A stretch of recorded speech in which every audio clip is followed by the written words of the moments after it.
काशिरंग बिरदेव यांना नमन करून मी माझा स्वानुभव सांगतो. मी 2-3 दवाखान्यांना इकडे तिकडे फिरलो. कशासाठी? साधी शुगर.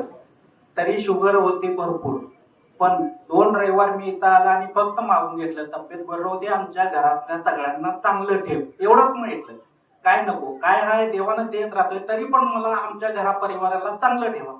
बर म्हणलं. झालं 2 रविवार केलो. 2 रविवार मध्ये माझी शुगर नॉर्मल झालेली आहे आणि आता गोळी पण बंद आहे. आज मी दिवसभर गोळी घेतलेली नाही आणि डॉक्टरांनी सांगितलं तुम्ही गोळी घेऊ नका, तुमची शुगर भरपूर कमी झालेली आहे.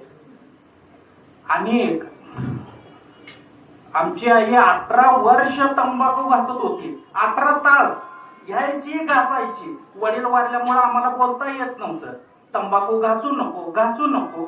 साधा किरकोळ ताप आल्यावर डॉक्टरांनी सांगितलं तुम्ही जर तंबाखू घासला तर तुमचा अवघड आहे, असं म्हणून मी भंडारा लावला. आणि बघ तू कसं करतेस म्हणून आमची आई 18 वर्ष तंबाखू घासत होती. आता 18 दिवस झाले तंबाखू घासत नाही. आमच्या गल्लीमध्ये चर्चा हीच असते, सोनू मामा असं केले, सोनू देवामुळे असं झालं. तरी एवढ्या माणसांच्या मध्ये येऊन बोलायची ताकद कुणाची होत नाही. तरी पण तुम्ही साईडला बसून तुम्ही तुमचा स्वानुभव सांगा, कारण त्यामुळे ह्या देवांच्याकडे भरपूर माणसं येऊ देत आणि त्यांची चांगली प्रगती होऊ दे.